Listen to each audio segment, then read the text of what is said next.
Oh, there we go. It's doing something. Hey, were we live? All right, I think we are live.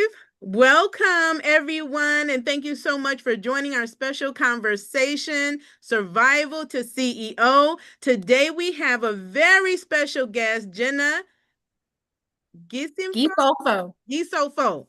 There we go. She is the president and CEO of Housing Consultants of America. She has taken her personal story of survival and turned it into a powerful mission, creating equitable housing and working to end homelessness.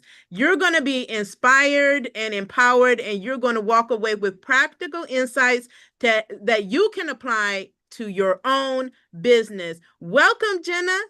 Hi, thank you for having me on. I'm excited to share my story and talk about success today. I am so excited to have you on here.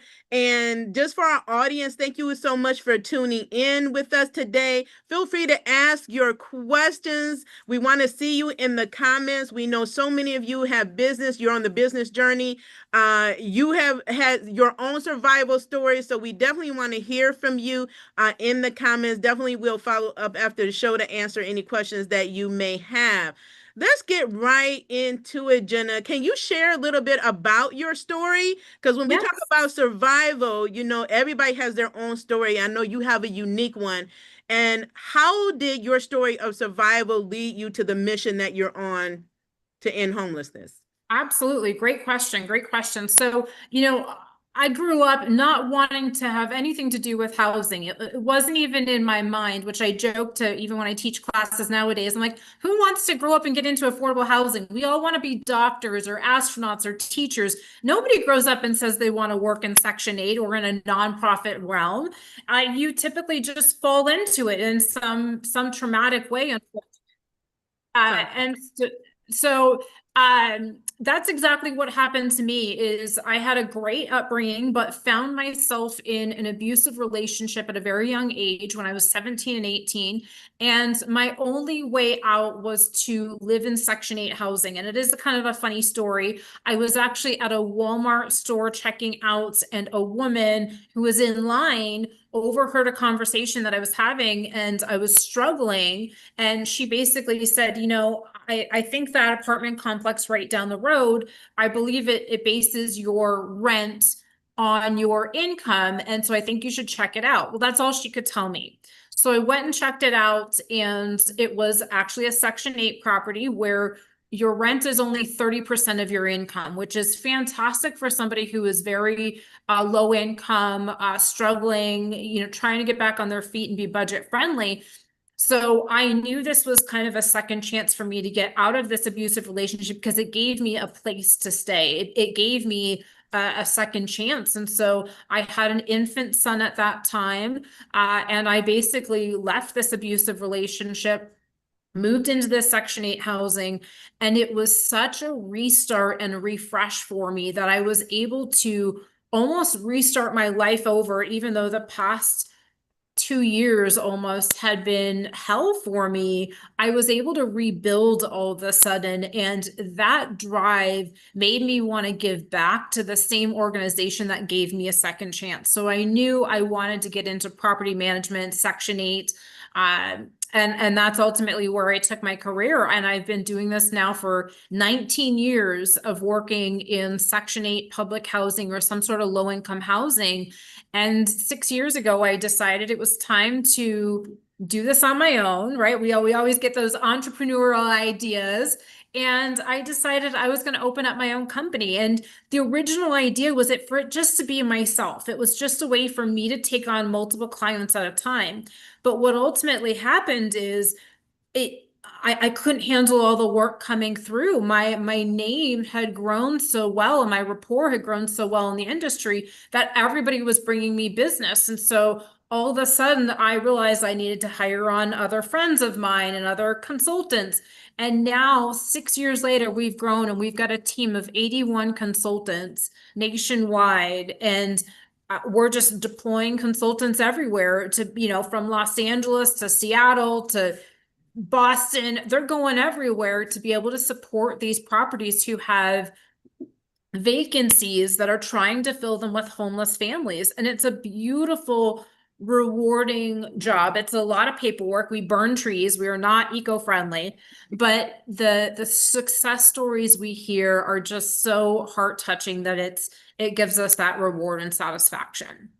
That's amazing. Like, let's just congratulate you on your courage, like at that young age to go through that, and you have a young child to leave a situation. I think a lot of times people don't understand how difficult Yes. something like that can be, and being so young and not knowing what the next step is, what the next move, or where to go, and to know that there are people out there that can help you and support you, and that there are programs that they link you to say, okay, here is a Section 8 program. And so I just want to take a minute to let people know that these programs still exist today. Like, Absolutely. these programs are available. So if you ever find yourself in a situation like that, know that there are programs out there that can support you in that, in your journey. Absolutely, absolutely. And one of the best resources I'll say for anybody who is looking for Section 8 public housing, whatever it might be, there's a free public website called affordablehousing.com. And you can go onto that website and you just type in either your zip code or your city or state,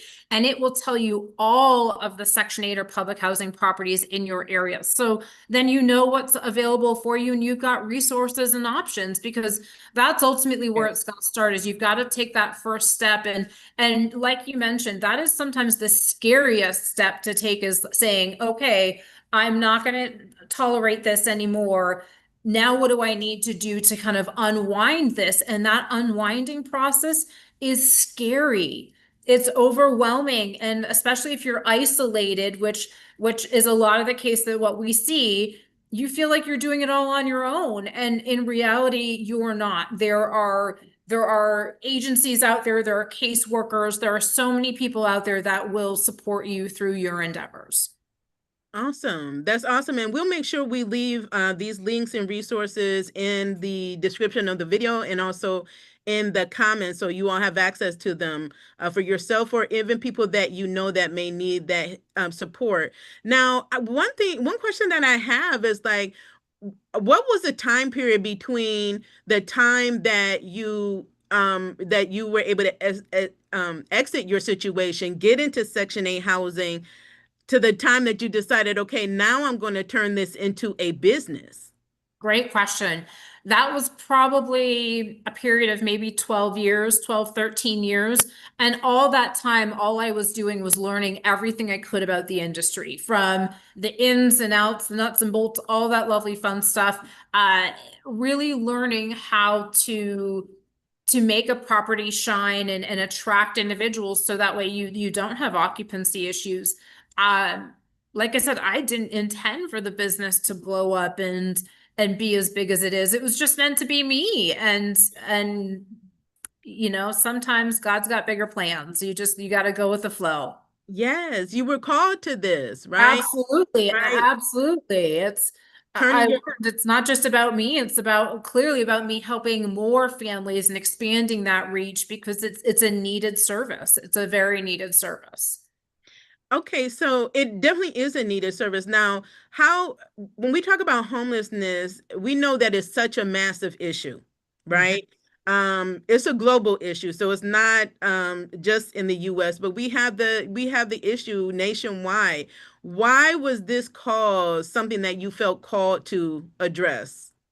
I think it was simply because I was in this position where my only option was either to be on the streets, or to continue putting up with the abusive behaviors. And ultimately, I chose Section 8 housing. And so my passion really began in low income housing. And then it expanded to homelessness, because I began seeing other families that chose option B, that said, well, no, we'll go live in the streets. We'd rather live in our car than tolerate this abuse. And so when I started hearing some of those stories, I knew I had to be able to help in some way. And so housing was just one of the avenues. I knew I probably could have gone into welfare. My heart just knew I needed to give back. in some way because that was the only way I was going to feel rewarded at the end of the day. And I can tell you at the end of the day, while I may be getting more gray hairs, I certainly love this industry.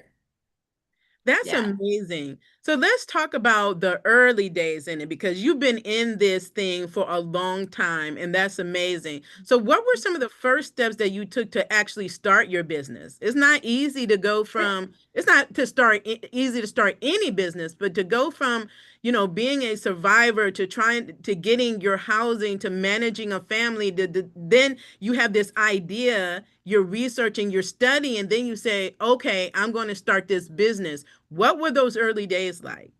Yeah, I mean, they were honestly very scary because you're not guaranteed a paycheck on as frequent of a basis. You're not used to getting paid once a month or every few months versus that frequency of every 2 weeks. So it's a very scary transition. And when I made that transition, I was single at the time to make it even worse. So I had even more pressure on myself to make sure I was financially producing to support, my children and things like that. But those early days, I would say, was a lot of manifesting. I just had to keep thinking positive. I had vision boards all over my office just to keep reminding myself there is a bigger path, things along those lines. And then what I learned along the way is to partner with someone who's done this before that can kind of guide you through the process. And it doesn't necessarily have to be one person, it might be several people, but get that mentor that can help you. And I found, a mentor that kind of helped me with the legal aspect. And I found a mentor that kind of helped me with the marketing aspect. And so a combination of all these mentors and really just tapping into some of my resources and saying, you've got experience in this, you've got experience in this. Let me pick your brain because I need to learn as much as I can to make my business successful. And then ultimately, I've kind of put my own spin on things now that I found as we modernize with technology and things like that, that works for me and my company. So it's a I like to say always tap into those resources because anybody starting a new business probably has enough resources around them to help them start the business. They just don't realize it or they're afraid to ask for help. Yes. I like that you said that because mentorship is so important. That's one of the Oh, things that I say that all of us need, whether it's a group of advisors or one mentor, and someone in your industry too, if you can, look up to and kind of emulate. And then, like you said, just as you continue to grow, then you just become your own, right? So yeah, you're using their best practices, but then you're like tweaking and you're like, okay, I got this, but let me put my spin on it. I think that that's exactly. I think that that's so important, and good for our community to know and understand is that you have to be vulnerable enough to ask for the help that you need, Yes. and it's out there, Yes. right? No matter where you're starting at, no matter what your budget is, there are resources available, and so we would definitely make sure we give you access to those resources so that you can move forward in your business. Now, as you continue to grow, one thing that, I was thinking about is that, there are some decisions that we make in our business that can either make or break our business. Oh, What were some of those important decisions that you made that allowed you to keep building?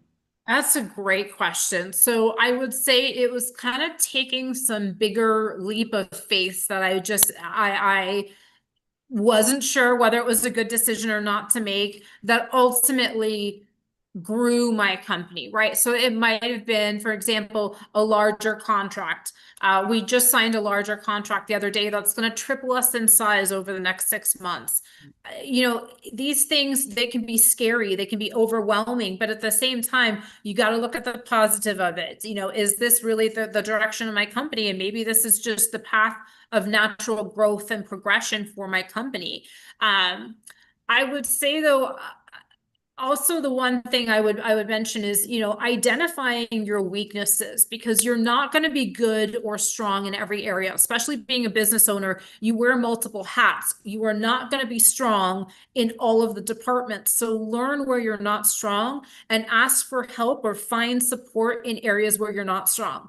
I am not strong in accounting. I can deposit checks left and right, and I can spend that money left and right, but I can't balance a book to save my life or be able to code accounts. And so I hired an accountant to be able to do it. So learn your strengths and your weaknesses so that way you can identify areas where maybe you do need to hire outside, whether it's a consultant, a firm, whatever it might be, to then strengthen your company, because ultimately you making mistakes could cost your company thousands upon thousands of dollars versus an expert who's going to do it properly and have no issues. So things like that I like to keep in mind. Yes, and so that is so important. Like we all have our strengths and weaknesses. So we need to really focus on operating in our zone of genius and those things that Yes. are outside of that to hire those people that can function in their zone of genius. Love And it. I think would you agree that having proper processes and systems in place really help to facilitate your ability to grow in your business? Because when you got started, correct me if I'm wrong, you started with one person, that was yourself, Yep. right? And then Yep. you had to grow into having, a larger team. Can you talk about some of the back end systems and that you had to put in place to really help you to be able to grow beyond a solopreneur into the bankable CEO that you are with a team? Yeah. And honestly, it was things that I wasn't ever thinking about. Little small things like payroll setup and time card setup. Things I wasn't thinking about that I had to put together. Policies and procedures now. I had to put a whole manual together. Hadn't written one of those in a while. So, it definitely was a lot of administrative setup that we had to do on the back end. I hired an admin to certainly help me, because a lot of this, I could have somebody help me with. Um, but I would say what I learned growing very quickly is having a good HR system set up. I don't necessarily mean you need to hire an HR person, but just having good HR policies and practices set up so you've got procedures established for how you're going to pay your team members, how you're going to grow, how you're going to invoice your clients. You don't want to be winging it. So get all of that in writing, think through the practices and the cycle of the billing so you can make sure you iron out all the details. And my best piece of advice to everyone always is make sure you stay on top of your billing, because that's money coming in for you. And if you're not staying on top of your billing, you're potentially losing out on money and getting in that money in on a timely basis. That's good. I wanted to circle back on your mission because all of the answers that you're giving here today, everything that you're telling us, these nuggets that you're providing, is a way to properly position your business for impact. And so Absolutely. you decided early on that this was not just a business, this was your ministry Mhm. that you were called to, and that you were going to use it for impact. And in order to use your business or anything but for business for impact, you really have to focus on those foundational and structural systems to make sure that you are set up on a strong foundation that is going to position you to make the impact that you want to make, to reach the people that you want and need to be able to reach. One of the questions that I have for you is not necessarily about the business and the structuring piece, but I wanted to go back to the people that you serve and Okay. knowing your audience, right? And being so mission driven. What are some of the um, misunderstandings or misconceptions about the homeless populations that you serve? Because I know there's a lot of misconceptions out there, and these are things that you have to overcome in your business to be able to serve the population. Yes, yes. So we call them myths, right? The Section 8 myths that we see. Yes. There's several of them. One of the top ones is that everyone who's homeless is on drugs. That is absolutely not the case. There are families, individuals who lost their job last week and don't have a place to live. We've seen people with bachelor's degrees on the streets. People come from all walks of life, so it's not all encompassing. Not everyone is using drugs. The other myth that we see with Section 8 is that Section 8 housing is dirty and just dilapidated, and we've got slum landlords, and that's not the case as well. HUD does a very good job of inspecting properties on either an annual basis or every 3 years, and ensuring that there are no slum landlords, because we want to make sure that we are providing these services to our residents that absolutely need them. And then what else? Let's see, what's some of the other ones? Oh, there's no sense of community. We get that all the time, that it's kind of just people living in their own little pods. A lot of Section 8 and public housing properties have more of a sense of community in them than you would ever expect, because they partner together, they rely on one another, they utilize resources together, and so they really then grow into a community. So we see that a lot. One of the, and I'm sure you might have heard this, there's a new term going around called NIMBYism, not in my backyard. Mm. And it is a very popular term right now, not in my backyard, where individuals are saying, we don't want Section 8 low-income housing. We don't want that being built in our communities, because there's the stigma that Section 8 low-income housing comes with lower class people. It's going to decrease the community values, the property values.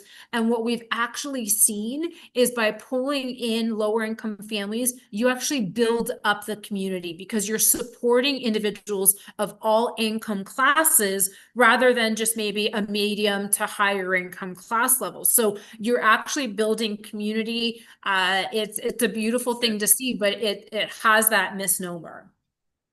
Oh, absolutely. I agree. So I that's why I wanted us to talk about it here today. I know development going on in my own neighborhood. And you'll see this across the country when they're looking at the, city plans and, who's developing. Now they're, you can, first of all, if as a community member, you can have a voice, but I know that a lot of the new properties that they're building here in complexes, their requirements that they have to have mixed income, right? Yes, yes. And so it's very nice housing, and you can't tell who has what income, right? By living there, but knowing that you're making housing as affordable and accessible and Mhm. equitable uh, Yes. to anyone who needs housing, like that is a basic right everyone should have. Would you agree? Absolutely. Absolutely. It's one of the basic needs, along with food. I mean, it's a necessity. You can't survive without a roof over your head. Absolutely, absolutely. So I just want to, I know I also have a lot of peers out there that are also in this fight with you. Their mission is to end homelessness and provide quality and accessible and equitable housing. So, Jenna is a great person to connect with, like after the show. Definitely you want to connect with her, and I'll make sure we leave her information in the comments. Can you tell us what are some of the biggest lessons that you've learned about balancing mission and business strategy? It's hard. It is a huge balancing act, and it is not something that I would say anybody is successful at the first go around, right? There have been times where I've certainly failed. I'm even kind of balancing work-life balance. I've failed at it. So it takes some time to learn where that balance comes in, how you can play all the pieces out.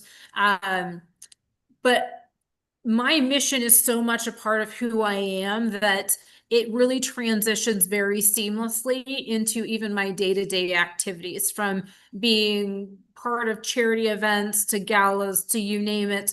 It just overflows into my life and into my family's life, because I feel like it's a it's just a way of living. It's a way of accepting everyone for who they are, where they are, and what they need. And I want my children to be raised around that and have those values as they grow up. So we immerse them in that as well. And I'm a firm believer that it helps develop some well-rounded children. Yes, absolutely. I was thinking, I also there's entrepreneurs in the community, whether they have a for-profit, they consider their business a social enterprise, or they have a nonprofit. I find that sometimes, they're mission driven that they don't understand that they also have a business, right? Yeah. And Yeah. if you have a business, your business needs to make money, right? Mhm. And so I know a lot of times there's a misconception there too. I have a nonprofit and I don't make money. No, you're just taxed differently, right? A different Exactly. taxing on the structure of your business, but you still need to make money. You still need to fund the business to be able to fund the mission and make the impact that you want to make. Um, Correct. so if you could just provide a little bit of clarity around that, so people understand that you can be mission driven and at the same time make the money that you need to make in your business that is going to fund the mission.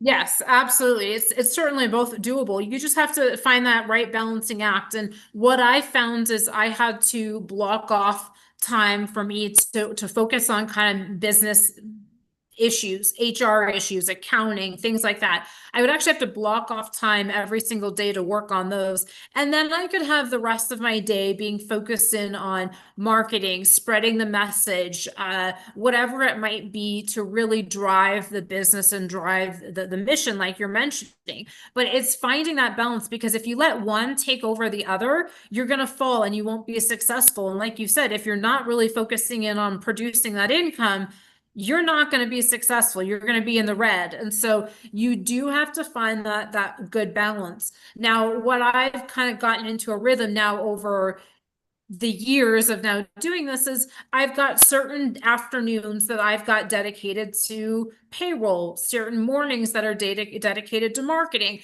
So I've gotten a good roadmap of what works for our team and what works most of all for me that's not cumbersome on me, overwhelming, because I still have other things and aspects of the business that I want to work on or need to work on that this can't take up all of my time. So it's learning that balance. It really is. Yes, I would agree. Audience, if you can do me a favor and type impact in the chat, if you believe that your business is a tool for change. Again, type impact in the chat if you believe that your business is a tool for change. What advice would you give another woman who feels stuck in survival mode but know that they're meant for more? Don't give up faith. Don't give up faith. Keep those big dreams. Doesn't matter how big you think it is. Don't give up your faith and keep those big dreams because I can tell you, the minute you start to lose sight on your vision and your game plan, that's when you're going to stop performing. And I can tell you, as wild as your dreams might become, be open to anything that might come down your path because you might be surprised at how you manifest all this to come into your life, and it might not be in the way, shape, or form you thought it was going to be, but it'll still come into your life. So just be open to doors that open up to you, and don't be so closed off that you're not accepting to new ideas, new opportunities, and things like that. Yes, thank you so much for that. We always need to be open to new opportunities and not give up. Sometimes we may need to adjust and pivot, as I always say, but never lose sight of the dream that, God has given you. No matter what, everybody goes through tough times. Yes. Yeah. Everybody goes through challenging times in their businesses. That sometimes you're riding on high and sometimes you're riding on low and sometimes you're riding in the middle, but never losing sight of the vision that you were called to. This mission is so important to keep you, that I think we call it your why.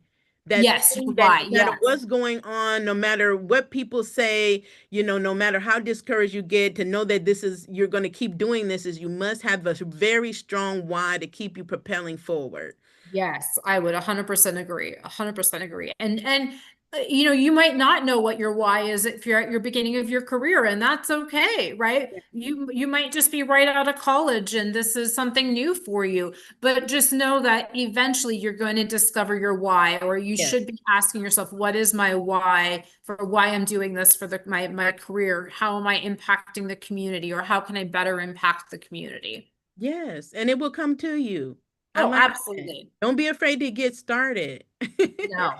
no, no. Take that leap of faith. It's scary, but ultimately, if you've got the opportunity to do it, it is well worth it. Yes, absolutely. Now, what has been some of the toughest challenges that you faced in your journey? Like how did you overcome? You know, honestly, and I've thought of this so many times. I was the biggest challenge to myself in overcoming myself and my negative thoughts and my negative cycles. Um, I was the biggest hurdle. It wasn't anything else. It wasn't the workload. It wasn't anything physical. It was me just not believing in myself and saying, I can do this. I can and am worthy of greater things, and therefore I'm going to attract those things into my life. But I didn't have that confidence to begin with because it was so scary, right? To start your own business is incredibly scary. And so I would say I was my own biggest hurdle. Once I got over that and I stopped those negative thoughts and realized that I needed to reverse those thoughts to allow this positivity to come into my life. That's when beautiful things started to flow. And every time I still, we all do this, right? We revert back to those negative thoughts.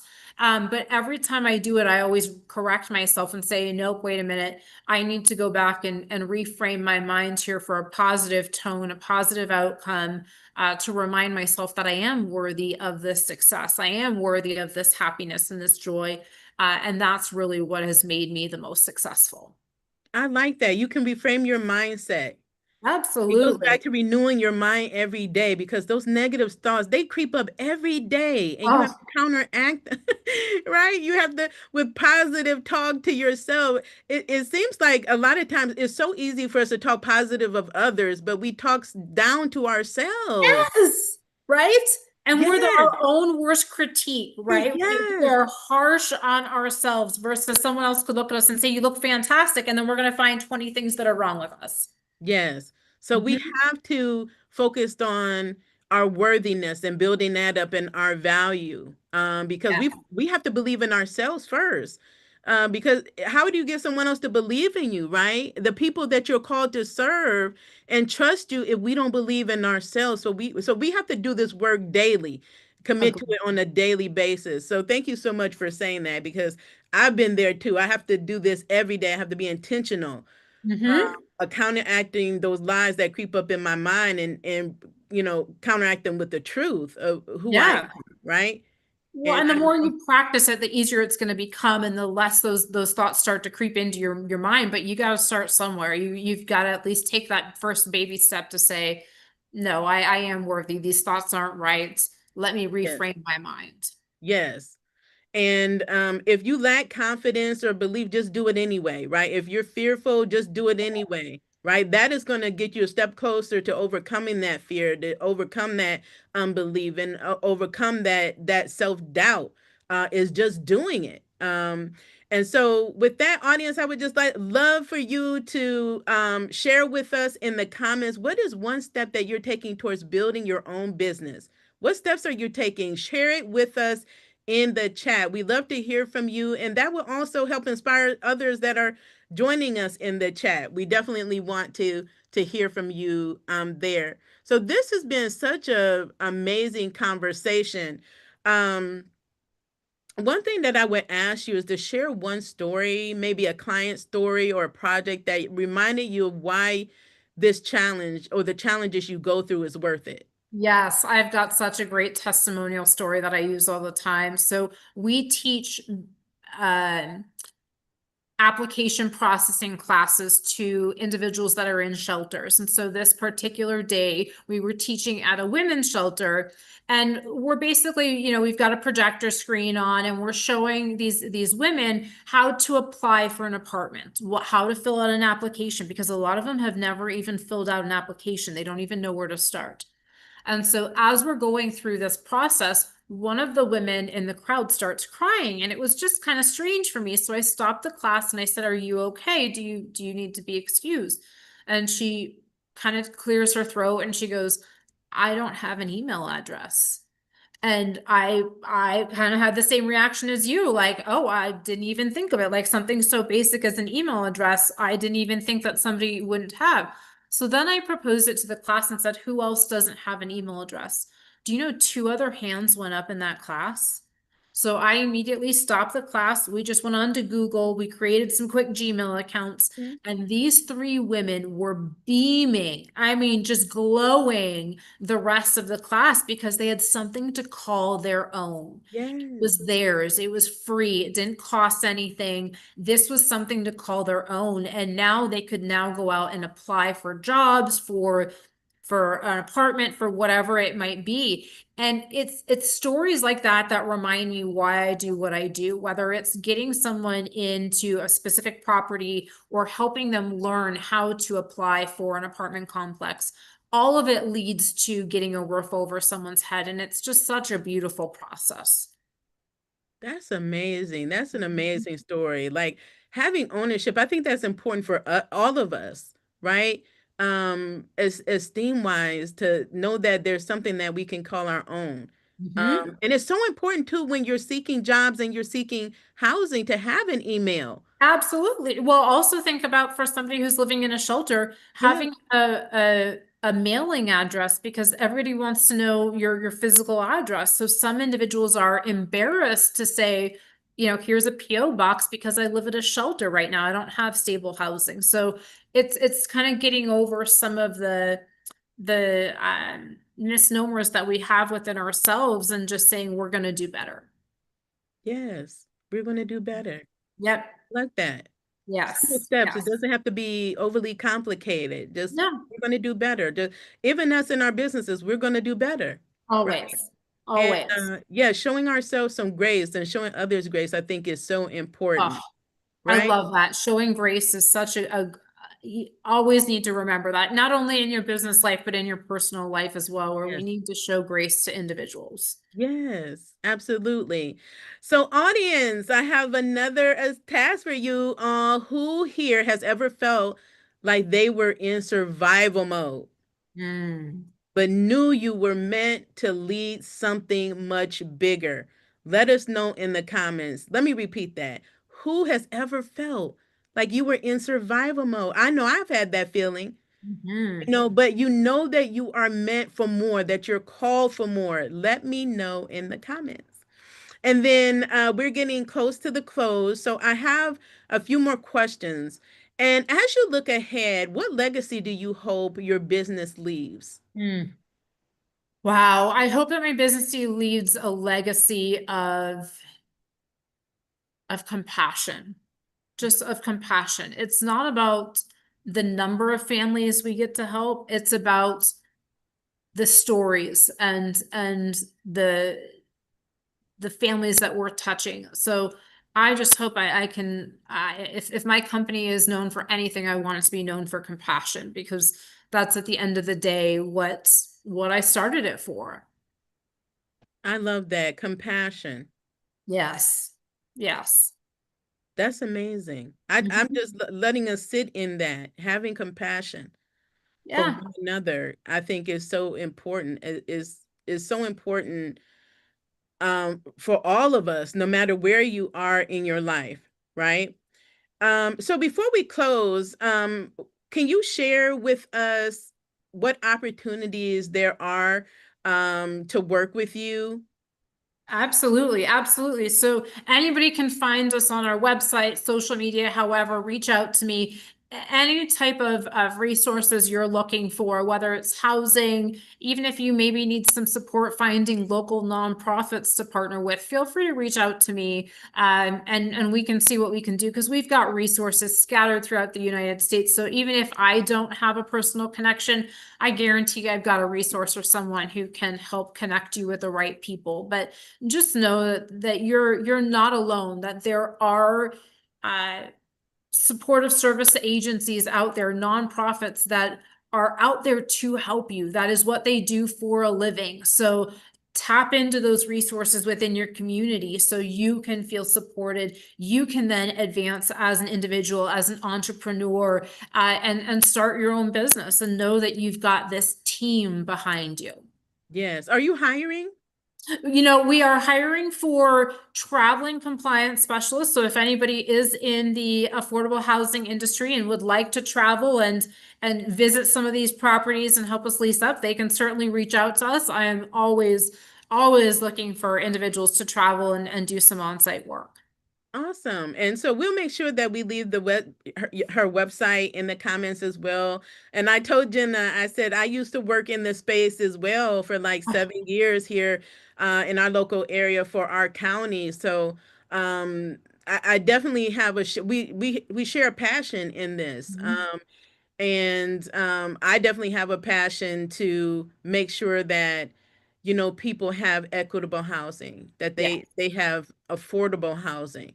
And no one, whether you're individual, you have a family, should be in a situation where you don't have housing options, Correct. and good quality housing options. So the fact that you're in this and you've been on this mission for so many years and you're still in it, kudos to you. Just thank you so much for just operating in your calling and helping so many people to get access to housing and also employing people that need the employment and providing those resources for people. Because, like I said, there's resources out there, but oftentimes people don't know where to connect to resources. Yeah. So that's Yeah. why, having you on and sharing, right? No, letting people know that there are resources out here. There are people like Jenna who can connect you to those resources Yes.